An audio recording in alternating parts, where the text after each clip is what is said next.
Hello, welcome to True Hoop with me, Jarod, Hector, and Coach David Thorpe. How are you, sir? I'm warm.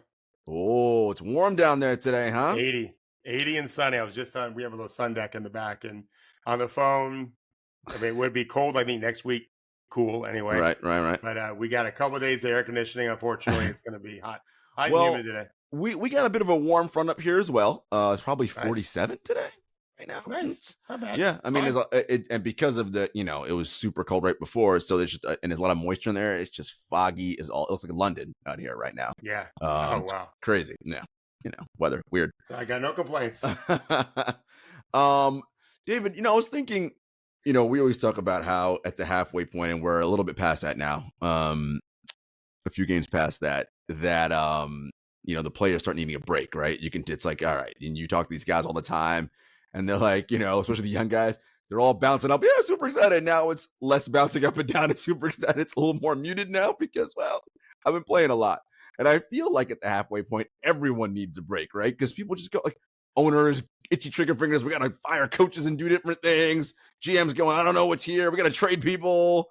Us, we're like, we need a break. You're looking forward to a break coming up soon, heading for All-Star. It's a grind of a season, and I feel like we're at that point now where people are like, all right, we need a little bit of a vacation from this. And I say all that to say because big news while we were away the past couple of days. Doc Rivers will be the new head coach of the Milwaukee Bucks, replacing Adrian Griffin, who only lasted 43 games, or 30 and 13, right?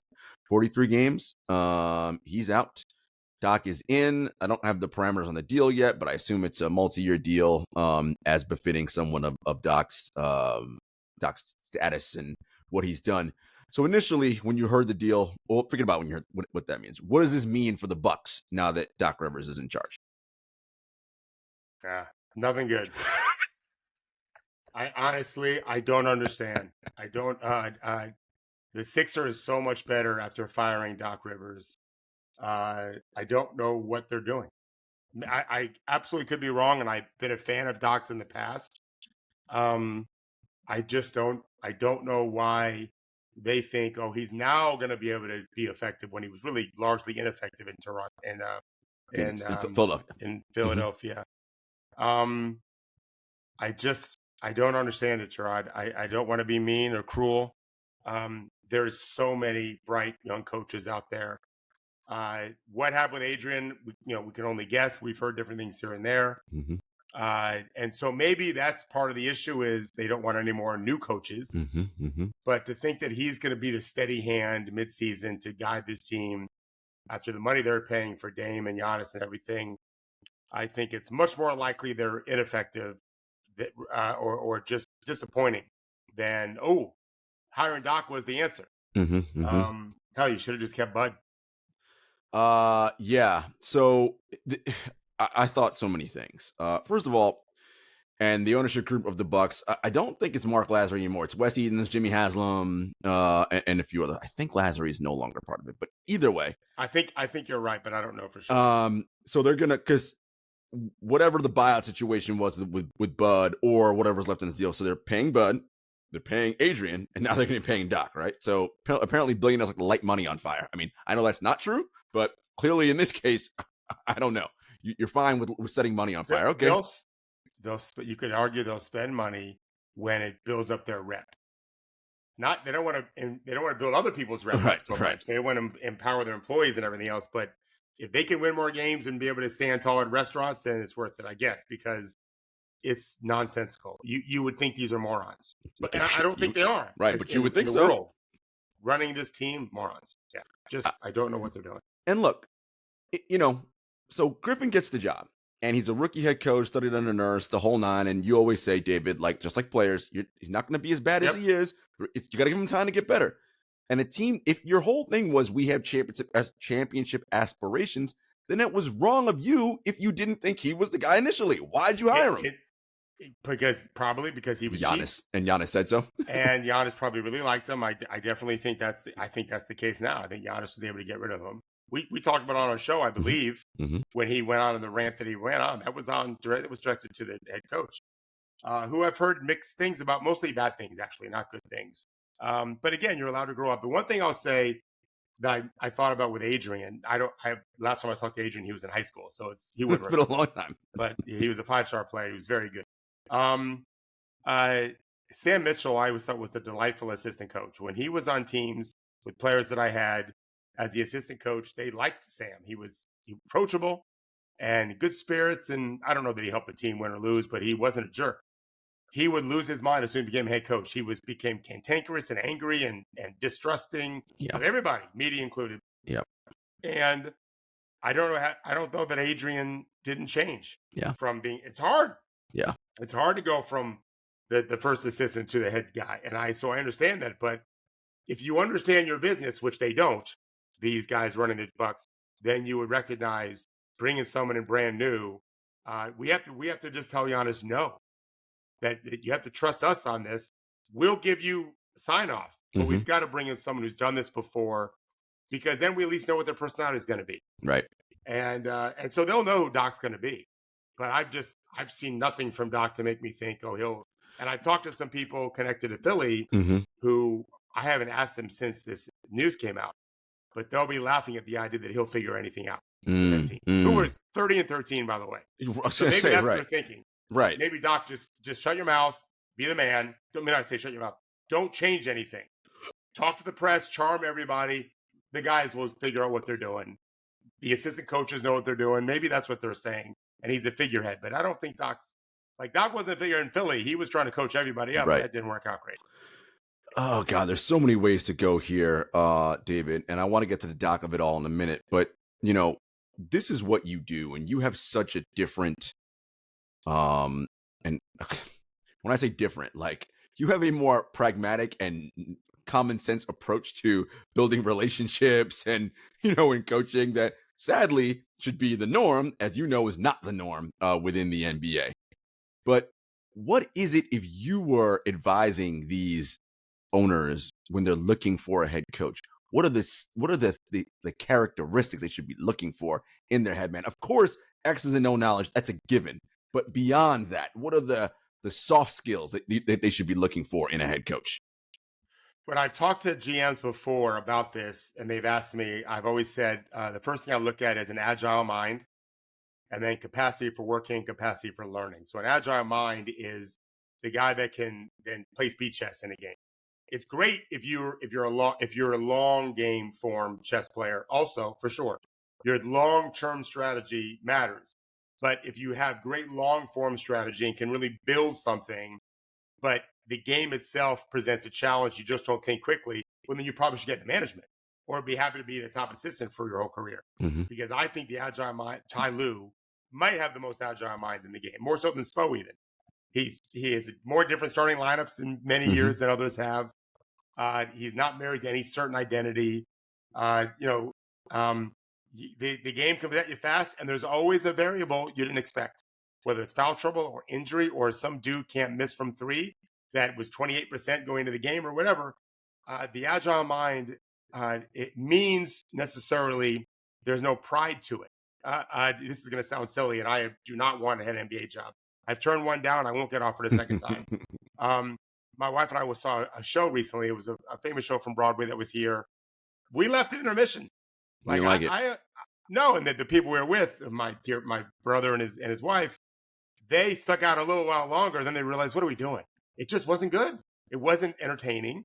I got no pride. Like, fuck it. We paid. Actually, he bought the tickets. I paid for dinner. I'd rather get the rest of the night to enjoy than say, oh, I'm sticking through this. That's how I coached. I learned not to be stubborn. I was not that way initially, super stubborn. I stopped and I became so much better when I wasn't married to any one idea, if winning mattered and not development. That's different. The Bucks are in win now mode and win tomorrow mode. That's it. There's no teaching, no development, other than teaching towards winning that next game and the game after that. And I just remember, I always go back to the same thing. We saw Doc talking to Harden. If cameras only showed Doc doing all the speaking, and I said on the show then, like, I think Doc should be the one listening. There's nothing he's going to tell James Harden. I'm sorry. There's just nothing he can tell James Harden. And if he thinks he's going to tell Giannis some stuff, he's got another thing coming. Or Dame, I should say. Or Dame. Doesn't mean you can't throw out different ways to get guys involved. And heck, we run this play, and I think we should try this. But when you start kind of coach those guys at that level from the head coaching point of view, as someone who works with max players, Mhm. there's a different way to do it because there's almost nothing you can teach them. You can make them mindful of things. That's different. But they're not going to suddenly learn something when they've been in the league 8, 9, 10 years and they have the success they've had. So I think that they made a big mistake. They're just making a lot of mistakes. To me, re-signing Giannis, Yeah. they're Yeah. probably okay on that because they'll Mhm. probably end up trading him in a few years and get something good for him. Dame, I think, Bad idea. you'll be disappointed in the playoffs and feel like that's wasted money. And then the firing Bud, hiring Adrian. I understand firing Bud if you've just lost it. If the team just said we're done with this guy, I think you have to fire him. But to me, that's why you have a top assistant. And sometimes they promote those guys, and oftentimes they don't. And so I'm Yeah. predicting good things from Milwaukee. I'm rooting for him, but I'm not predicting. If that's put it through, the rest of the league is happy um, anyway. the other piece of this, David, is more so than X's and O's, or as important, is the management of the locker room, right? And the egos and the relationships you build with who's there. That's something that you often lament that coaches don't do a good enough job of, is Nope. having a relationship with their players. And it ain't going to be the same with every player because they're all different. But as a head coach, that is your responsibility so that you are able to communicate effectively to them. And I feel like that's a problem lacking with many head coaches in this league, is they don't have the relationships to have the right kind of communication they need to. Well, I would take it farther back than that. They don't have the communication skills necessary to build a relationship. Mm. They're not investing. I think this one thing is Spoelstra's done a great job of. I know this. When Spo was coaching the big 3, man, those guys didn't really like him. And I don't mean the big 3. I mean the whole team. But Haslam never left. Jimmy Butler's still there. This is obviously a different generation. Those guys grew to really. Dwayne Wade loves them now. They grew to respect him. He built relationships with them. He coached them, and it's sometimes it's hard to say this coach can't do it if he keeps giving you advice that works. If you're going to take the approach, this guy sucks, but the advice he gives you keeps working out, you're not going to say that anymore. Right. And that's only when they're saying he sucks to begin. Most guys are open-minded to it. You got to deliver the goods as a coach. You got to deliver the goods. So I don't know what's Doc's identity. What the Bucks' identity going to be now? They're claiming they fired him because they weren't playing defense. Well, that's what I've read different reports on that. I understand that, but where has Doc written the book on that? In a long time, anyway. Right. Not since early Clippers and with the Celtics has he had really, really good defenses. Look, and Doc, to get to the Doc of it, and Doc has a long basketball resume and has at points in his career been a very good to elite level coach. Like, he has been that in his career. Now, he hasn't been it recently. For whatever reason you want to argue. He's like, I just want to collect the money, whatever it is. I don't know. I will say this.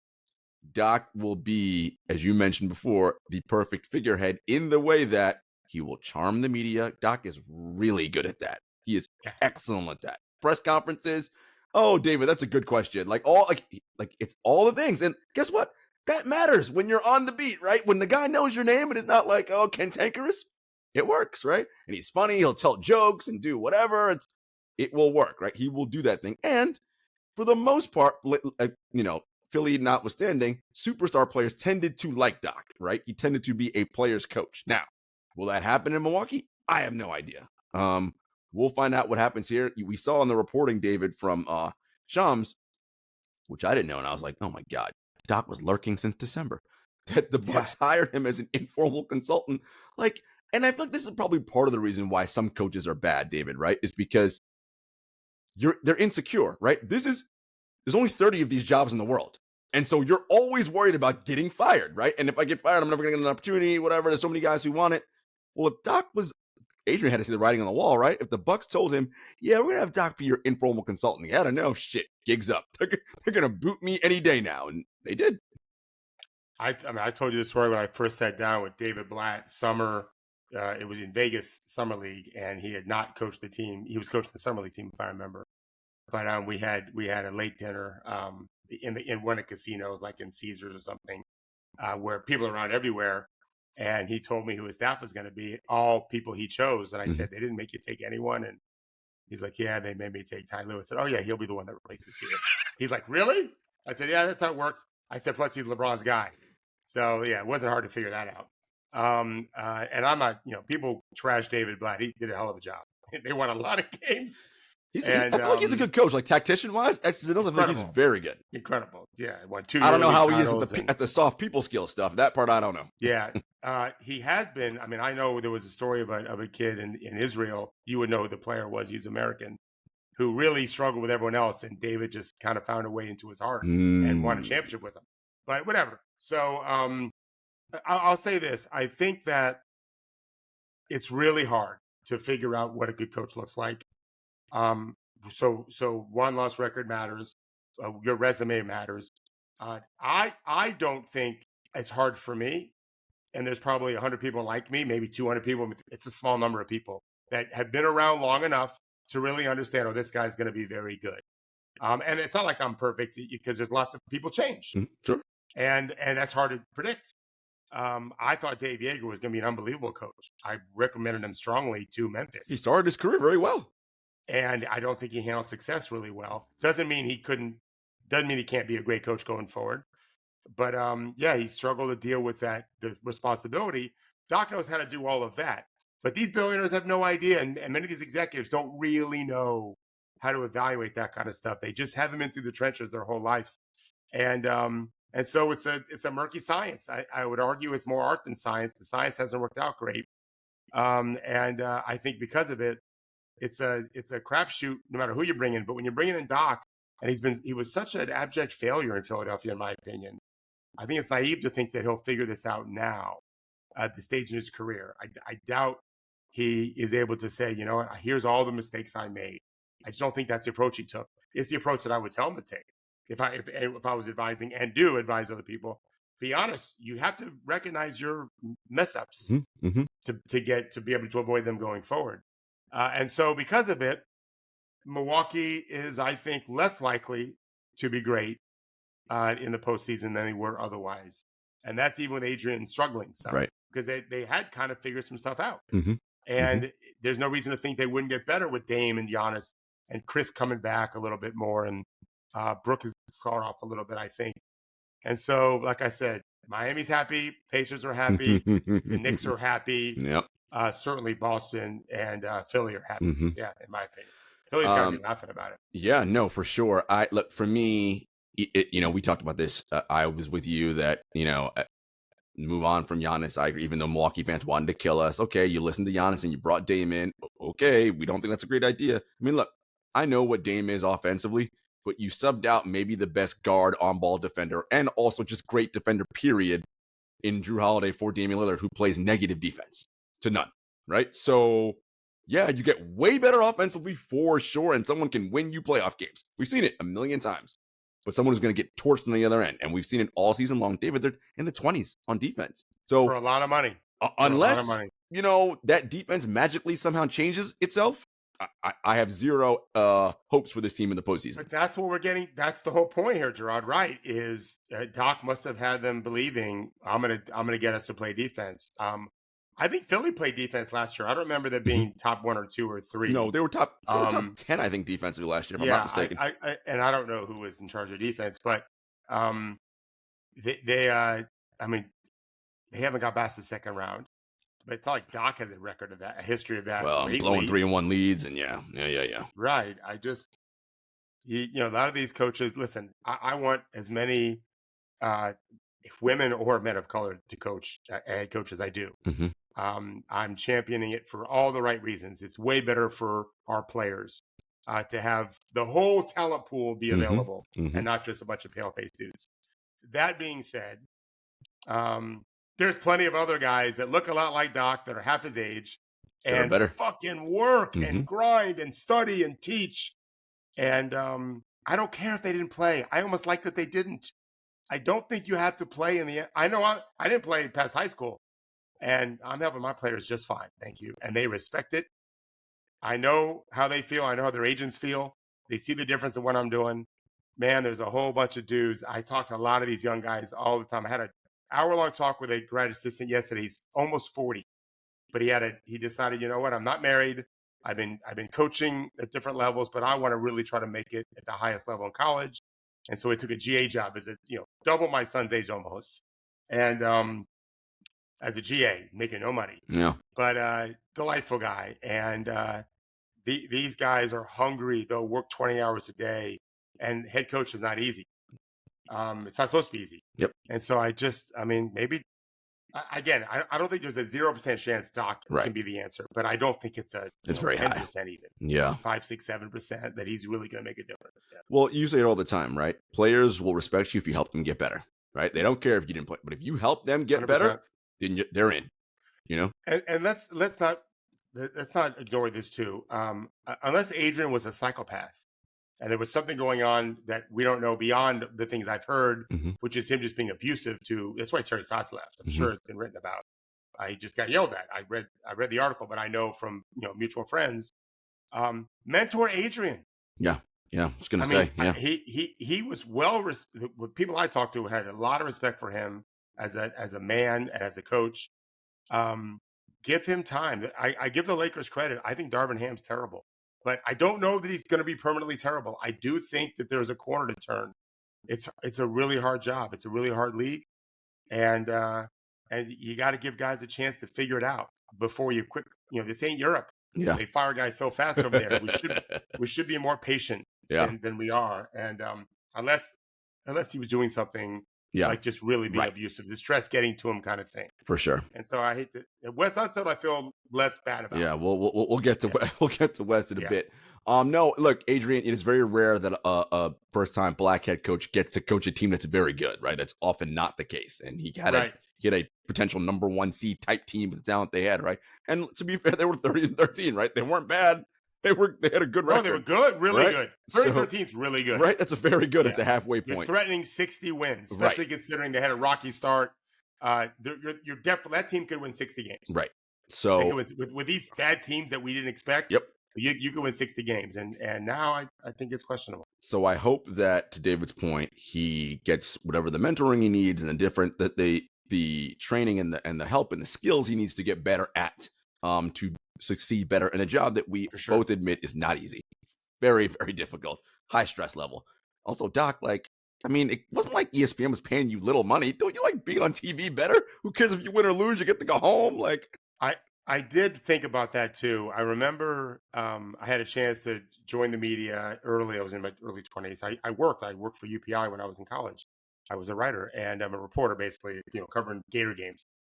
And I just said, I don't want to just be on that side. I need to feel like I'm part of the action and not just covering it. And I've had broadcasting chances, but I did a lot of broadcasting locally here. And I had agents reach out to me, whatever. And I just didn't want to be reporting the action. It's just me. Everyone's different. You want the action. I wanted to be part of what's really happening and then listen, journalists are very important. I'm not at all denigrating them. I have I'm part of this group here. True, but I like being part of the story behind the scenes, especially for me.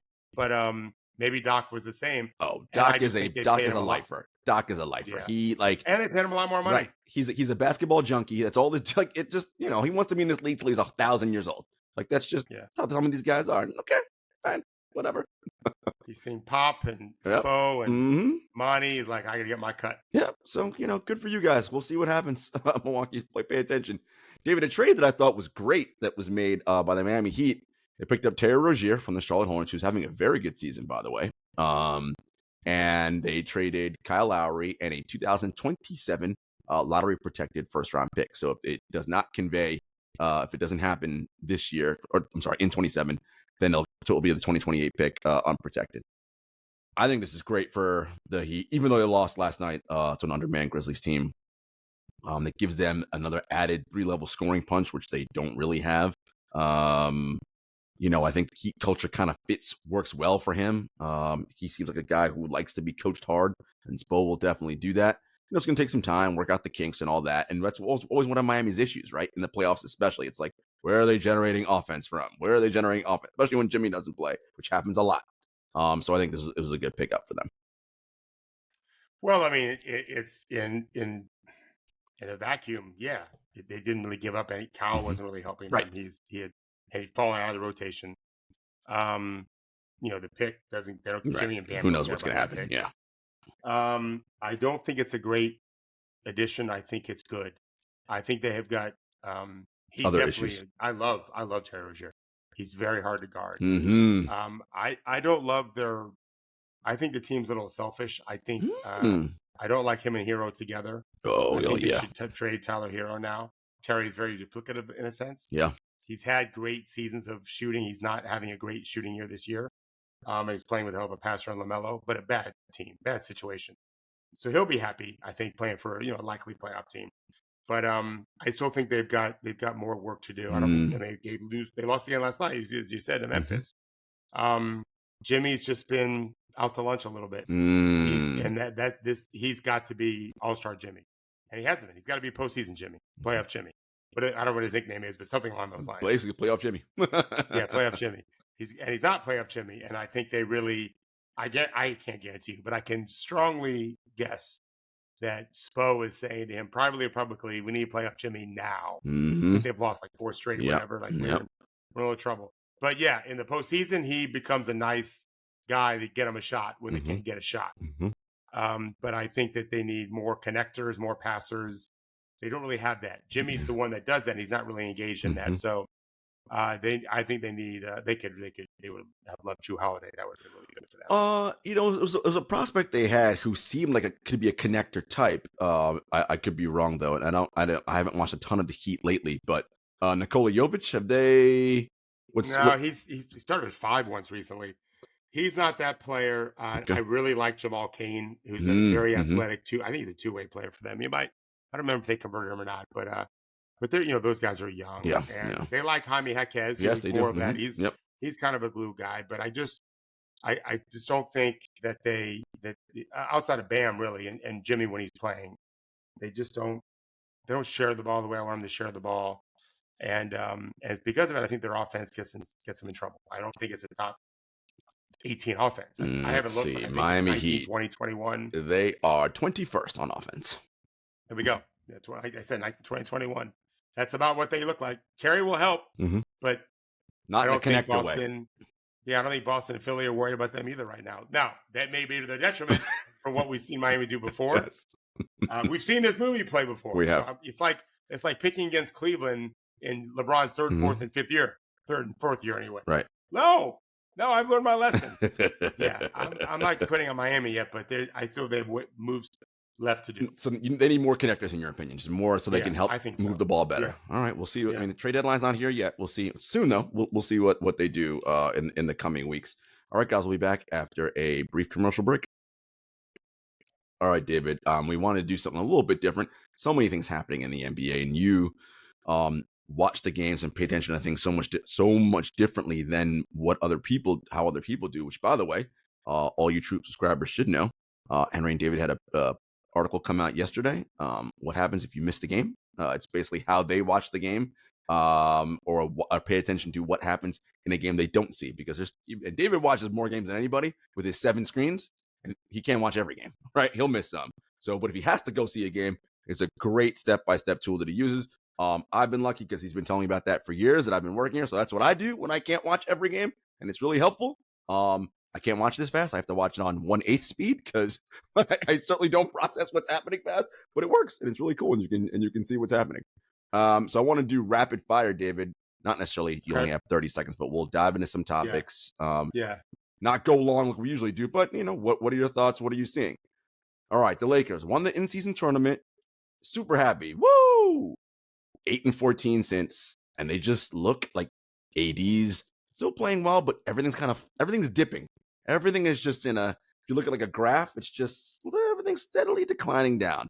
I know we got Darvin Ham problems, but what do you see going on in Los Angeles? Well, this relates to that. So I saw this. I didn't realize you called it rapid fire because I'm stupid, but I saw the notes you made. So I looked up a few things, wondering like what's going on. I just looked up the last 10 games. Last in opponent points off turnovers. So that tells me they're turning the ball over and not getting back. That's a sign of age or Mhm. lack of spirit.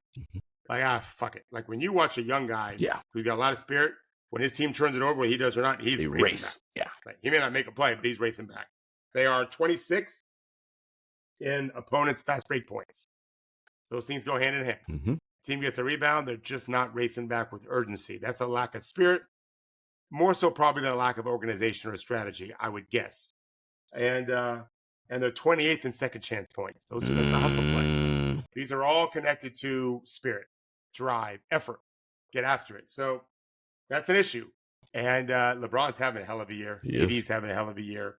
But, we're not talking about Hachimura. I didn't like the trade when it happened. Right. It hasn't worked out. Austin I Reeves. did think that there was a chance it could, Mhm. and it hasn't happened. And that's where D'Angelo, you're hearing all sorts of things about him with Mhm. Russell. It's just bad juju, bad Yeah. vibes. Yeah. Right? It just is. And they made the Western Conference Finals last year, and they won the in-season tournament. And those are it turns out to be artificial. It's not sticking. It's not part of their core. They have moments, and then it just dissipates. And this is that's who they a really sign of are. Something Mm. really simple. These are symptoms of bigger problems. Yeah. Age for sure, which we talked about. Darvin Ham for sure, which you've mentioned. Austin Reeves, right, hasn't been what we thought he was going to be, given the how he looked and what the contract was and all that. Yeah, I'm going to look right now. Last I looked, he was really struggling. As you think of him as this elite offensive player. Mhm. At least I always thought he had a chance to be, and I guess he's coming around now to being that kind of player. Defensively, you want to know where he ranks defensively? In the first percentile, which is bad. Worst. That Yeah. means 100% you are of the the league is better right. than him. That means you are the worst defender in the league. There might be a 0 percentile. Right. So he's 99% of the league. That doesn't. I mean, Austin Reeves is a fighter. Right. He's tough. Mm-hmm. Something's wrong. Something's off. With that. He was bad offensively. He's coming better there. They need him to be a hell of a player, and they can't manufacture it. Mm. Yeah. And in that West, because they're right now. Last time I want to say they're probably below the play-in line, if I thought they mistaken. were too. I haven't looked. I'm going to pull it up right now. I think they were 11th. Yeah, I think they are. They are. Oh no, they're 9th. Oh, 9.5. But it's like they're hovering. The Jazz are tied with them. The Rockets are right by. So they're not in a great spot. And with LeBron being advanced as much as he's defying Father Time, he needs a break right now too, so he can turn that juice up. But again, if you're relying on LeBron at this stage to do all this heavy lifting, what's it going to look like if you even make it to April? Not looking good now. So things got to change over there. All right, the Cavaliers. Funny note, Doc. So when I put this in, I put it in last night before the game, and I was like, yes, David, I know they lost. But anyway, they've won 8 of their last 10, and they're doing it without Mobley and Garland. I was like, ooh. And they're adjusting that rating, David. Very good. What's going on? Last 9 or 10 games are number 1 in adjusted net rating. Yes, they are. Yeah, number 1 in defense. Mm-hmm. What are you seeing from the Cavaliers? I looked some things up. I've got some good answers. So what would you guess my first answer is going to be? And it's not a statistic. Not a statistic. Yeah, in other words, I'm not going to say they're second in this. Right. Donovan Mitchell scoring like rain? All you say is 2 words. Donovan Mitchell. He's fantastic. Yes, he's very good. I've been a huge fan for a long time. Yes. He's a really charismatic leader. He wants the big shot. He makes the right pass so often. I think he's a good leader, isn't he? I always wonder, I'm like, is he like, what's... I don't think he's... I just wonder. I'm like... It's hard. First of all, you talk about coaching, managing egos. How about being a player managing his egos? Like, I would tell you, there are young players on their first contract who will have a player come in at free agency with a big deal or a trade and think, well, good, there goes my max slot. This guy's not even close to a max player. Right. Like, that shit happens. It happens more than you think. And so there's a lot of ego involved. And Donovan has ego also. Mm-hmm. But no, I think he's great. I think he's a great leader. I think he's not a guy that just wants to hang out with the stars on your team. He makes other players feel special. He'll throw them the ball. He'll give them love. He'll compete on defense. He's a fucking tough shot maker. He is. Big time playoff performer. Mm-hmm. He's a terrific player. He's all NBA player. Mm-hmm. It's just an all NBA player. It's an easy way to say it. Yep. But look at their team. We'll compare this to the Lakers. Second in second chance points these last 10 games. 5th in fast break points. second in opponent's second chance points. So, Mm. and 8th in opponent fast break. So we're getting more layups than you and more threes in transition than you. We're getting more second shots than you. Remember, second chance points just aren't tip-ins. Right. They're also threes. Mm-hmm. The best way to get a three typically is one of the best. Transition is a great way. So is second chance. Offensive rebound. On a scramble situation. Defensive scramble, kick it out, get the three. So those are really, really important things that they're doing. As a season, I haven't looked to see. I think they're shooting well. Yeah. I may have made a note in here. Hang on. Number 1 defense for sure. Number 4 in offense last 9 games. Top 5 in 2 categories. I mean, that's how you win. That does pretty well. Yep. There's an interesting thing I like to do. I call it the 40-40 club. Very hard to make the 40-40 club. And that is 43s a game, shooting 40%. Ooh, that's tough. So they're close, and 39.5, and I think they're over 43s per game, and 39.5% in that stretch. In a game, if a team is 40-40 in a game, they're almost almost always going to win that game. And over the course of time. So over the last 9 games, they're 4th in 3 points attempted at 40.7, and 4th in 3-point percentage, 39.5. And they're 8-2. How do you? You're making a lot of shots, shooting 40 over 40 a game, and it's tough with the defense that they play, and they don't foul, which I'm a big believer in. Thorpe's rule number 1. They get, I think they're 5th in free throws attempted for the opponent. So they're making it tough on you. They're not giving you second shots. They're not giving you layups and fast break. They're getting second shots. They're getting layups and threes and fast breaks. They're not giving you free throws, and they're shooting lights out. And they got Donovan Mitchell. Like, this is we're going to talk about them when we get to top 5. Ooh. Look at that little. They have. There's a coach. Hey, there's a coach. I was just. Our minds are so in sync. I was just going to go. He sucked early in his career. Bernie Jr. Hard. My daughter is 22. She's applying for jobs now. She's getting offers for really interesting jobs, and she's so afraid she's going to fuck it up if it's for the CEO or the person who hires her. Like, of course you're going to fuck it up. You're fucking 22. Like, they know that. They know you're going to suck at it. Just keep getting better. It doesn't matter that you've got an experience in this and experience. You're still going to suck for a while. Bickerstaff has done it. They're sound. Yeah. The Cavs are a sound team. They are. And I wonder, without Mobley, with the success they've had, if they're starting to realize the Twin Towers lineup isn't our best thing. We need to watch for that. Not that I think they should trade Mobley. Right. Jarod Allen is something I've heard before. They could trade him.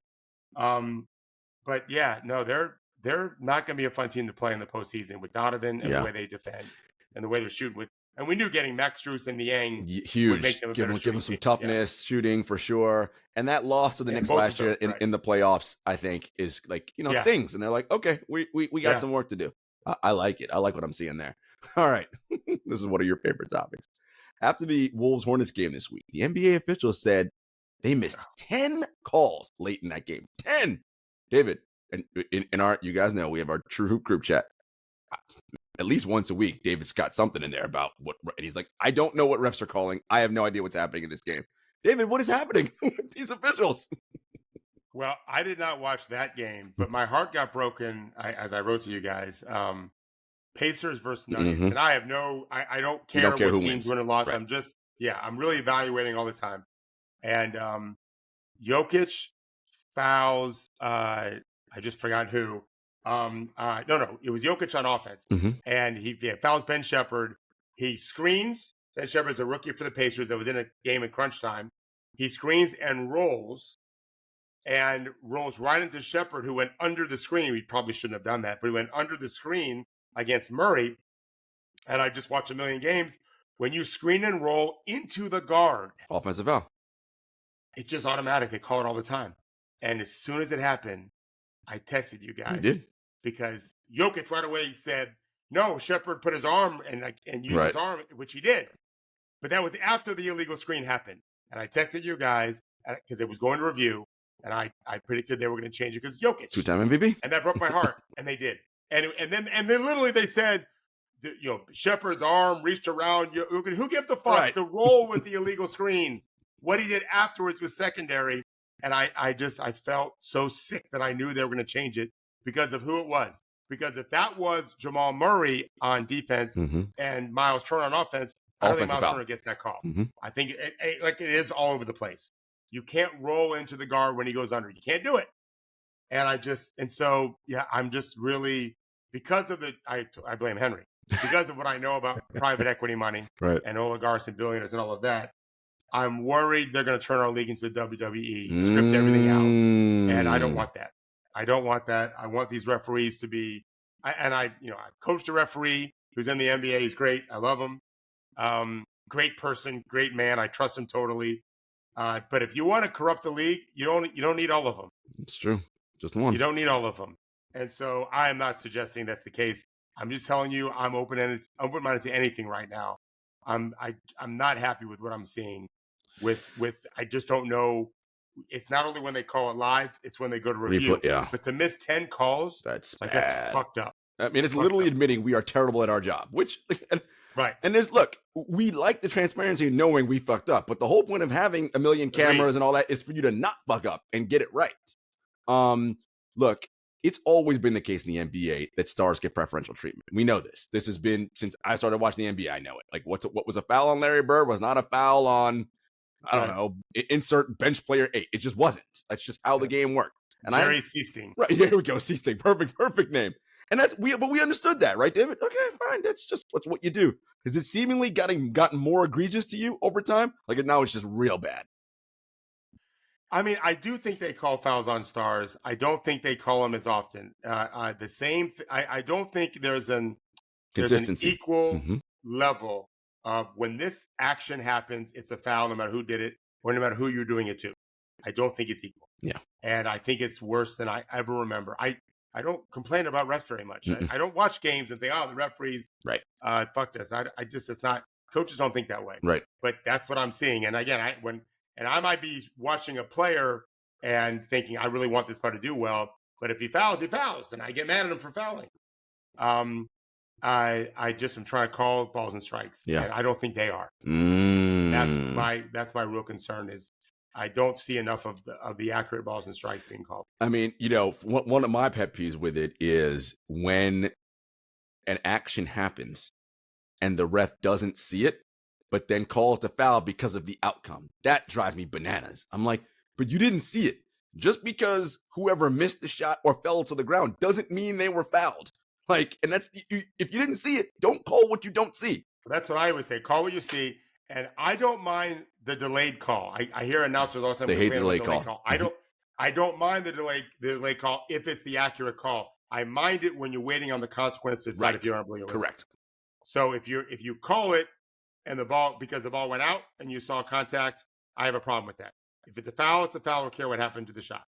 And I think as soon as we go away from calling what you see, regardless of consequence, I think we're in trouble. Yeah. So get back to that. Call what you see, no matter what the consequence and no matter who did the foul. Yeah. Or got fouled. I'm with you. David, Joel Embiid scored 70 points this week in a game. And he's been dominating the league this season. Like, I mean, he is for sure right now the MVP if we were giving the award out today. But what does it all mean? Well, it means he's gonna get a second MVP award. So I think he leads the league in jump shots this year, accuracy. So we're looking at Dirk Nowitzki plus 100 pounds. And he gets to the line like 8,000 times a night. I might have heard someone say that. Yeah. So it's not an original thing, but he's our best shooter in mid-range areas out to the 3-point line. He's got every bit of footwork you could ever want. He's ginormous. He's a titan. Mountain. He's so big. Yeah. So those are all, and he's not afraid to get fouled. Certainly not. His team has done a great job. Matter of fact, he wants to get fouled, actually. Yeah. Who wouldn't want to get fouled? He can take it. He's not getting hurt. Not that way anyway. They're just flies to him. And Maxi's really good. Yes. Maxi is interesting. He's not elite at any one thing. He's very good at a lot of things. Good at the rim, not amazing. Okay, second box, not amazing. Threes are good, not amazing. 37% or so from three. I tell you what's amazing: assist to turnovers. I think he's averaging over 6 assists a game and less than 2 turnovers a game. That's excellent. More than 6 assists, less than 2 turnovers. You're winning a lot of possessions that way. Plays really hard, fast as hell.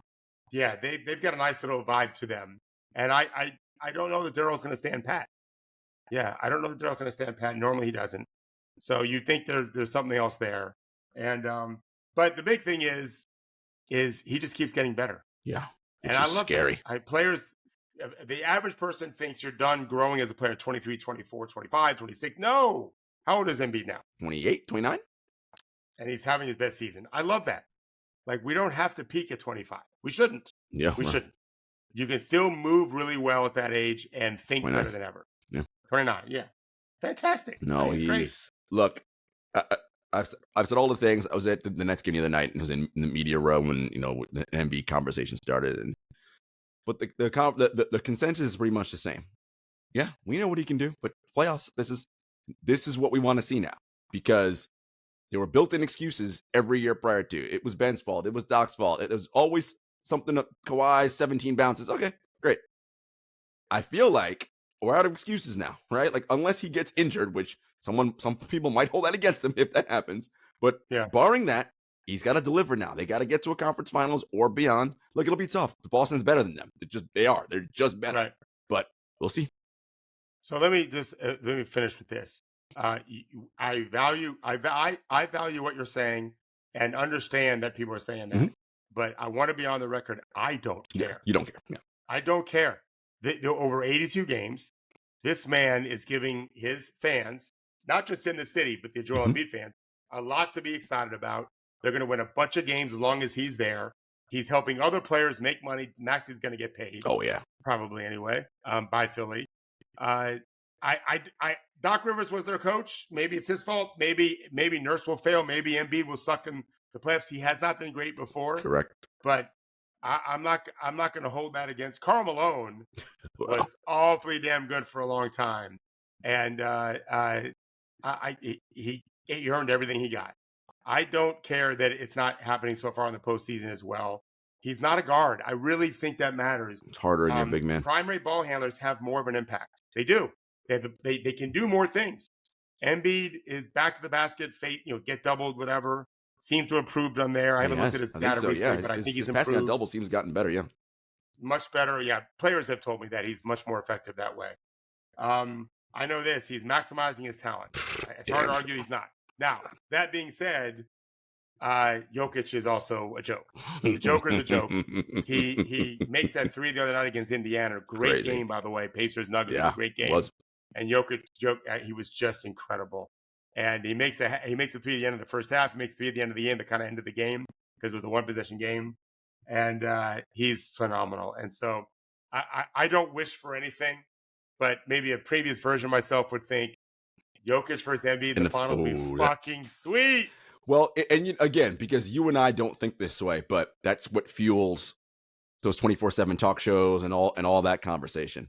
That is the matchup that they want, and that is the matchup that for many people, again, not us, if Embiid comes out on top, will then create fodder forever. Yeah. Embiid's proven it. He's better. All the various things, which he just won that series doesn't mean he's better, but whatever. So that would be good for on a multitude of reasons for that whole industry, that cottage industry. So yeah, we'll see if they're both healthy enough to be there come the postseason. Like, as I said before, Boston's gonna be a tough out. Like, and look, they have their own postseason issues that they've had in the past as well. So no guarantees they're gonna make it there either. But we'll see. Washington, Dave, we mentioned them. Wes Unseld Jr. out as head coach, but he's going into the front office. Speaking of teams that we're not sure that they know what's going on in Washington? I mean, I don't know him. I've talked to players who have said really nice things about him as a man, like a good guy. And he was a terrible coach. Has been. I never understood why they promoted him. I've never felt he knew what he was doing as a head coach. But if he knows the game, which I assume he does, and people like to connect with him, well, that's fine to be in the front office role. I don't know why. I thought it was a mistake to hire him and keep him. They have a team that is really underachieved. They have more talent on that team than almost any team with a record like that. So it's not gone well. Do they say who they're replacing him with? I did not see who they're replacing him with. I imagine right now it'll be an interim until they figure out what they're doing long term. Keefe is going to be the head coach. Brian Keefe, you know him. He used to be on the Nets, the Thunder, the Lakers, the Knicks. So, Yeah. you know. I doubt. Yeah, we'll see. I 'Cause I doubt. think, Look, unless he does something miraculous, I doubt he's long right. for that job. And they're going to trade guys. I But, would think that, what is what's Ted doing? Like, what are they doing as an organization? Like, are they clearly not trying to win, right? I mean, I don't know. Oh, I don't know. I think they've made some big mistakes already with some transactions they've done, and they're not impressing me as a franchise right now. I'll tell you that. The futures can change, but I'm not happy with the last 3 or 4 years. Free Tyus Jones, free Kyle Kuzma, free Bilal Koulibaly. Delon Wright. Yeah, let's get everybody out of there. Yeah. Let's get Denny Avdia. Yeah. Get them all out. Corey Kispert, Daniel Gafford. I can keep going. Yeah, let's get them all out. All right, David, we have a rule that we generally don't focus on teams that are not good on this podcast because you have too many things going on. But you often talk about how in tragedy or bad moments are opportunities, right? For you to figure out, well, who do you got? And of course, I'm thinking about my Memphis Grizzlies. Season's over. Oh, yeah. Have they found something in Vince Williams Jr. and Gigi Jackson? I like Vince Williams Jr., super fast, athletic guy, and shooting the three well. He plays hard. He competes. High level defender. And we always talk about the 3 and D. What does that really mean? It means we need someone that can play defense because not everyone can play defense. And wants to. And has to be guarded on the other end. It really comes down to that. Because if they can't shoot the 3, but they're a bucket and force a double team, and they can really defend, well, that's just super valuable too. So maybe more valuable. So Vince Williams Jr. Yeah, he's going to be good. Gigi Jackson, who knows? 19, young. In the pre-draft, right? He was supposed to be a highly coveted player coming out of high school. I know players that I dealt with in the pre-draft destroyed him in workouts. He was out of shape. Maybe he was sick for a while. I heard that he was, which it doesn't help your fitness. Super talented, though. And so how do you deal with success? He's having some success recently, a little bit. Shooting the 3 well. How do you deal with that? There's a whole bunch of guys that woulda, shoulda, coulda, and success got to their heads. And my favorite thing about so a friend of mine who's got a son, he's a junior in high school, pretty good shooter. I don't know if he can play in college or not, but maybe. But he texted me, the dad texted me yesterday. He said, I need the 6 attributes of a high-level player. And he's like, I'm asking, this guy used to work in the NBA. I'm asking like a few of you to give me a 6 things, and I'll condense it. I'm going to give it to my son's team. And dealing with success is every bit as important as dealing with failure. My best players have always been hungry to get better and humble about their faults. They're not ignoring what they suck at. They get it. They got to get better at it. They'll embrace it. And when they're successful, they know it can change tomorrow. I got to bring it all the time.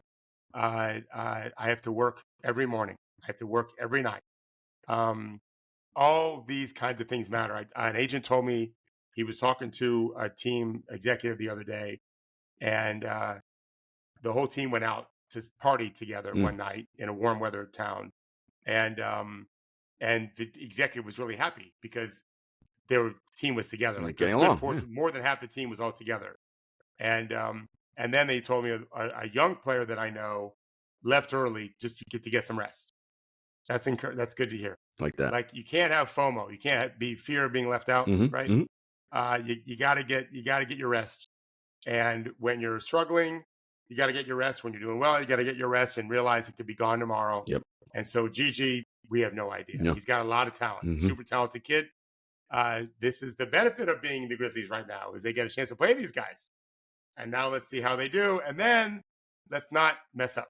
If it turns out you're going to play a little bit, let's stay on the straight and narrow and continue to get better and better and better and stay humble. And that's what I was going with this because with obviously Moran out for the rest of the year, Bane's going to be out for like 8 weeks. Right. So this gives runway and oxygen, which because Adams is they out. have to play somebody. Someone's got to get those minutes. And if they're able, because Jackson and Vince Williams were not like lottery picks or anything like that. So if they're able to find drafted in the 40s, I think. Right. If these guys turn out to be NBA players, well, first of all, it'll hide some of their mistakes that they made with David Roddy and Laravia and some of these guys that have not panned out, Zaire Williams.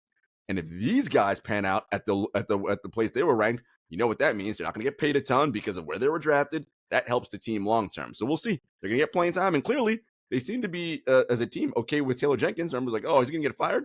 Doesn't look like it. Looks like he's going to be there for the long haul. So that's the silver lining I'm looking for, David, in this season. Is at least we could find out if we have anything on the bench with these young guys that we picked up. Yeah, we'll see. This isn't on the document, but, we're talking about Doc and, Adrian and head coaching and how difficult the job is and executives. And you may not want to answer this, and it's fine if you don't. Okay. This is something Max wants to get into for his career, your son. What kind of advice are you giving him about the nature of the business and getting in? I mean, your hope is that he's going to do well, but like your daughter, she's young, right? You're going to make mistakes and screw up. A billionaire may get crazy and fire you, right? Like, that's how this shit works. So how are you coaching him on this? If you want to share, you don't have to if you don't want to. Yeah, no, that's not too many secrets. I don't overdo it. First of all, he's still in college. His team has won 6 or 7 games. They have a huge game Saturday against Carolina, who might be the best team. Playing very well right now in Tallahassee. Yeah, I almost decided to go. I'm like, you know what? I have too many games to watch. I'll catch on TV. I'll see him soon enough. But right now, what I'm saying is figure out what you love to do most, because he always thought he wanted to be into management. I'm hearing things about him as a coach. I talked to a coach on that staff who said Max has a voice the whole team respects. The family business. Everyone's listening. And he said, this guy said at 8:30 every morning, your son's in the gym working with the player, working on his own game, working with the player. That's, he's got to be willing to work at this game, man. Got to be willing to work all the fucking time. And so that's what I'm really saying now is figure out what you think you're good at, what you like doing. I didn't start helping NBA players in season until I was 41. I helped them in the off season for many years. But I knew I loved this industry, and it kind of moved through the times. He's even mentioned a couple of times about coming to work for me. I mentioned to him about I could really use you.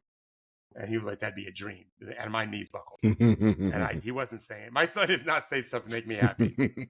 Which I'm so glad about. My kids are really tell it like it is, like their dad. And I would love to be at work with my son, but I would never put that on him. I'd rather him try a bunch of other things and come back to me and say, let's do something together, Dad. That would be great. My daughter too. Yeah. My daughter's working for me right now. Oh, nice. And she's amazing. Yeah. I don't deal with her, someone else manager, because I want to maintain that relationship. But yeah, you have to be ready to move, be ready to roll with the punches. And you just gotta like your business in mind, you gotta work and work and work. It's you ever hear Neil deGrasse Tyson talk about religion, where he as if this is some kind of great place to live. Right. In the real world, everyone's, other than humans, everyone's killing everything. You wake up as soon as you're born, you might get eaten. Yep. But our world's tough too as humans. It's a slog, man. And you get lucky to find a partner. You get lucky to find something you're good at that someone will pay you for it and you like it. You don't have to love it. You have to like it. Otherwise, life isn't so good. And you just got to show up every day. Yeah. Every speech I give to newlyweds at their weddings or their rehearsal dinners, showing up really is just be there, half the battle, with a good attitude. Mm-hmm. Yeah, just show up, have a good attitude, be willing to work, because bad things are coming and he's got to deal with it. Yeah, bad things are coming. Sage advice, people. Listen, not only basketball stuff, you get sage advice from Coach Thorpe on this podcast. All right, top 5. David already teased that some team that we just talked about is going to be the top 5. I've got 3 teams in the 5 spot. I love it. Because I want to honor them. Yes. Minnesota, which has been on my list sometimes, but not often. Mm-hmm. I don't trust him. Mm-hmm. I like how Chris Finch. I don't love that he did it to the press. Oh, when he called Cat out after a 6-point game. Yeah, I don't know if it was Cat or the whole team. I mean, it was really the whole team. It was the whole team. Yeah. I definitely want you. If he's doing it publicly, you would think he's doing it privately. He better be. OKC is in my top 5, and the Cavs they're at 5. Okay. Cleveland has really earned my respect, and so they're my 5. What about you? So of course we think so much alike. So here's what I did. I did a shout out line. So I'm not even on my 5 line. So That's what mine is. So it's my shout out line. Shout out to the Cavs, the Knicks, and the Phoenix Suns. Winners of 7 straight, 8 of their last 10. A big game last night against Dallas. Blew those suckers out in the third quarter. I was like, got ugly. I thought about putting Phoenix in this spot too. Not the Knicks. The Knicks were my next rung down, but they're playing good with OG.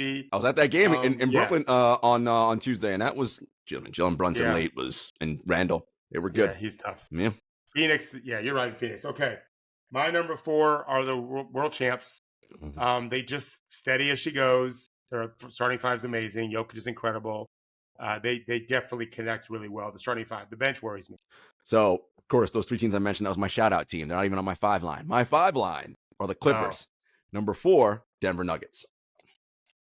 I got the Clips at number 3.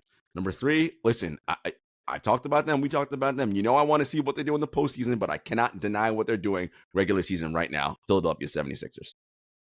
That's my second team. Well, number 2, I got Who OKC. am I leaving out? I got OKC at number 2 because I get it. they are winning at a rate that is kind of surprising me, David, for a young team. Yeah, I know they're me too. because they're playing defense, and I feel like young teams don't often defend the way they defend. It masks some of their problems, but their offense is really good too, mostly thanks to Shea. Yeah, well, I mean, he's fucking Yeah. all NBA first team MVP candidate. Listen, OKC can do a deal and win the league. I agree. They may not. They may not. Right, but They they probably could. won't. They could. They've got some bad players that are playing for them. Mhm. Or average players Yep. at best. They could do a deal. And I we agree. talked about some. I agree. And they could win the league. I'd love to see them do it. I mean, to your point, I doubt Sam does. He probably doesn't.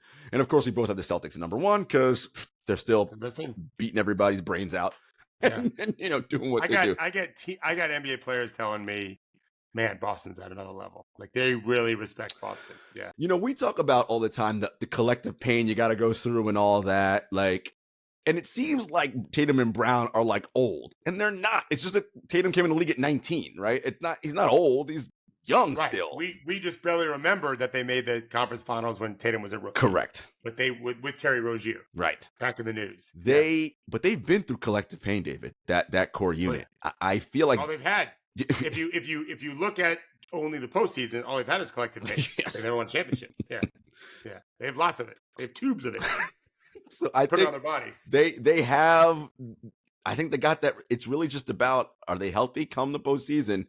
I'd love to see them, Denver. I mean, that'd be a matchup. Them and Denver. Woo. Wow, that'd be something. But yeah, we got a while to go. I want to see Philly. Denver. Oh, I know you said that. Boston. Yeah, okay, no Boston. All right, sorry Celtics. I'm just kidding. Sorry C's fans. I don't care. Listen, Henry always gets mad at me for not caring about what the media says and what fans think. It's not like I don't care. It's hard for me to get a read for what really matters. But if it's better for the NBA that the Sixers make it over Boston, that's fine. I doubt it would matter that it's a battle of the Titans. Yeah. Boston is the best team. They are. Yeah. I think I'd like to see them. The best team versus the defending champ. I think that's what I would like. If that holds out. If Boston falls off, they fall off, whatever. But if that holds out, I think I'd like to see that. But, as you said about the advice you give Max, like, bad stuff's coming. So it's at some point we got 41 games to go. Something not great's going to be happening around the corner. So we got to prepare for that. All right, guys, enjoy the weekend. Enjoy the hoops. We will see you on Monday. Take care.